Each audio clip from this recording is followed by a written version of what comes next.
¿Qué tal a todos? Bienvenidos a esta nueva explicación donde vamos a desmenuzar la historia para entenderla de verdad.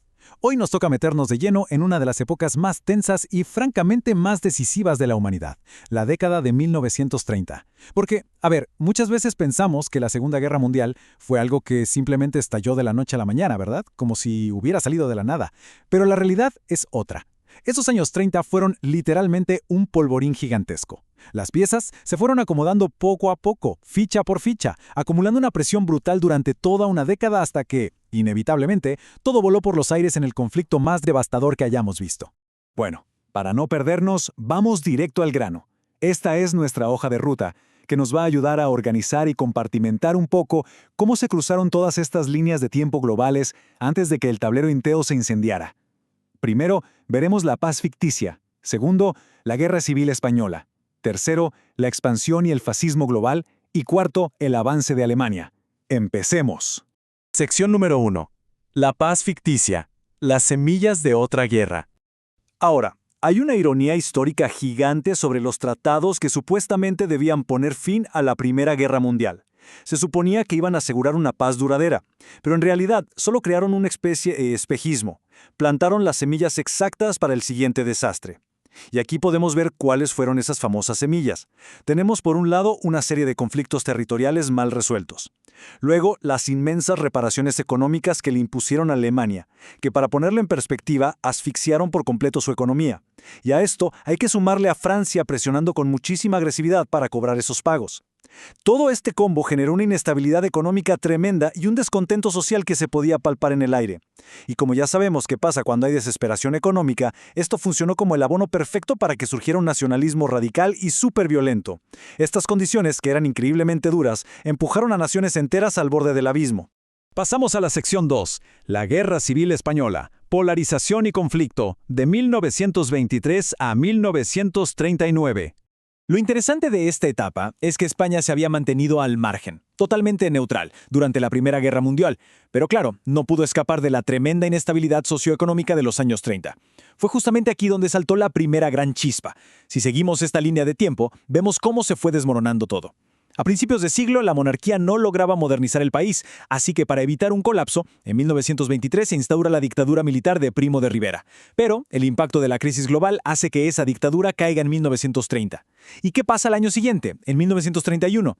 El péndulo político se va radicalmente al otro extremo y se proclama la Segunda República. Fue una época de cambios súper intensos que lamentablemente terminó en 1936 con un alzamiento militar. Esto desató la Guerra Civil que terminaría en 1939 con la victoria de Francisco Franco. Detengámonos un segundo en la etapa de la República, porque las reformas que trajeron fueron increíblemente ambiciosas. Fíjense en esto: legalización de partidos y sindicatos, nuevos derechos laborales, autonomías para las regiones, le quitaron muchísimo poder histórico a la Iglesia Católica, impulsaron reformas agrarias y militares muy profundas e incluso introdujeron el sufragio femenino. Fueron cambios estructurales gigantescos y a una velocidad vertiginosa. Y analizándolo objetivamente, pisar el acelerador de esa forma genera una fricción brutal en la sociedad. Había sectores que perdían privilegios y se oponían con uñas y dientes, mientras que otros grupos sentían que esos mismos cambios se quedaban bastante cortos. Y toda esa fricción constante nos lleva a una polarización total. Aquí podemos ver de forma muy clara a las dos fuerzas que chocaron de frente en la guerra civil. Por un lado, tenemos a un sector conservador, a la derecha, resistiéndose férreamente a esa democratización y a los cambios drásticos en el país. Y por el otro lado, a los sectores de la izquierda que buscaban empujar un proceso ya abiertamente revolucionario. Es muy importante ver esto con lentes objetivos. La guerra terminó siendo el resultado trágico de un país partido en dos, con visiones completamente incompatibles sobre su futuro. Sencillamente, ya no había espacio para dialogar. Y esto ilustra de manera brillante por qué decimos que España fue la gran antesala de la Segunda Guerra Mundial. Porque el conflicto no se quedó de forma local. Las potencias de afuera metieron mano y usaron a España literalmente como un laboratorio de pruebas. Hitler y Mussolini le dieron todo su apoyo a Franco porque su idea era montar un tercer estado fascista en Europa. En respuesta a eso, la Unión Soviética mandó ayuda a los republicanos. ¿Y qué hacían mientras tanto las democracias occidentales como Francia y Gran Bretaña? Pues decidieron quedarse cruzadas de brazos, manteniéndose en una estricta neutralidad. La guerra mundial ya se estaba jugando, pero en miniatura. Lo que nos lleva a la sección 3. Expansión y fascismo global. La impunidad de los agresores. Ahora imagínense el panorama. Mientras las democracias miraban hacia otro lado en el caso de España, otros países tomaron nota. Vieron que la comunidad internacional no hacía nada y se dieron cuenta de algo peligrosísimo. Podían actuar con absoluta impunidad. Miremos un momento hacia Asia. Tal como pasaba con el nazismo en Europa, Japón armó su propio proyecto expansionista. Golpeados durísimo por la crisis económica, consolidaron un régimen supermilitarista. Y para justificar lo que iban a hacer, empezaron a esparcir una narrativa ideológica tremenda. La idea de que eran una raza superior y que por lo tanto tenían el destino de dominar a todas las naciones vecinas. La desesperación económica alimentando discursos de superioridad es un patrón histórico que nunca falla. Y si vemos esta tabla, nos damos cuenta de cómo esa impunidad pasó rápidamente a la acción. Es una lista de agresiones sin ningún tipo de freno que desafiaron en la cara a la Sociedad de Naciones, la SDN. Chequen esto. Japón invade Manchuria en 1931. Italia se va contra Etiopía en 1935. Alemania, de manera súper deliberada, ocupa las zonas del Sarre en el 35 y luego Renania en el 36. Era como ver a alguien moviendo fichas en un tablero global, probando a ver hasta dónde le dejaban llegar. Y aquí está el meollo del asunto. ¿Hubo quejas? Claro, emitieron un montón de condenas formales en papel, pero a la hora de la verdad hubo cero reacciones prácticas por parte de las debilitadas democracias occidentales. Esta falta de acción nos deja una de las lecciones más grandes de todo este análisis. Las instituciones y los tratados de paz son solo buenas intenciones si los países no están dispuestos a hacer que se cumplan, porque un papel con firmas no sirve de nada para detener el avance de un tanque. Y ahora, pasemos a la sección 4 para ver cómo todo esto escala hasta el límite, el avance de Alemania, el desmantelamiento de la paz. Adolf Hitler no improvisó nada. Él ejecutó una demolición sistemática y totalmente premeditada de los acuerdos de paz. Y aquí tenemos la primera evidencia histórica. Esta cita es de su discurso en el Reichstag en 1933, el mismísimo año en que llegó al poder.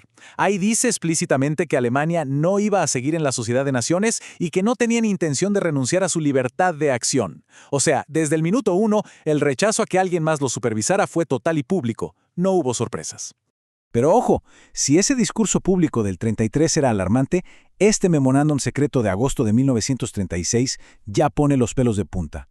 Él escribe: la solución definitiva reside en el ensanchamiento de nuestro espacio vital. Y atención a esto, marca una fecha de caducidad explícita. En 4 años, la economía alemana ha de estar en condiciones de sostener una guerra. Esto nos demuestra, sin dejar lugar a dudas, que el conflicto no fue un accidente diplomático. Fue una cuenta regresiva, calculada milimétricamente para estallar a más tardar en 1940.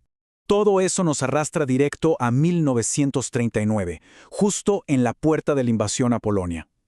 Esta instrucción de Hitler a sus altos mandos revela la escalofriante culminación de toda una década donde nadie les puso un alto.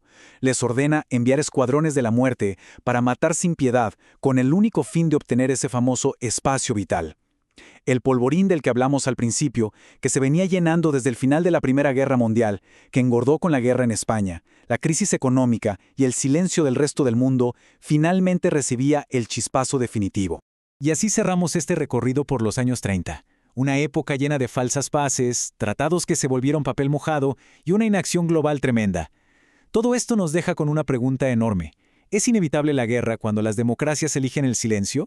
El precio de mirar hacia otro lado en esos años fue, literalmente, la guerra más destructiva que hemos visto en la historia humana.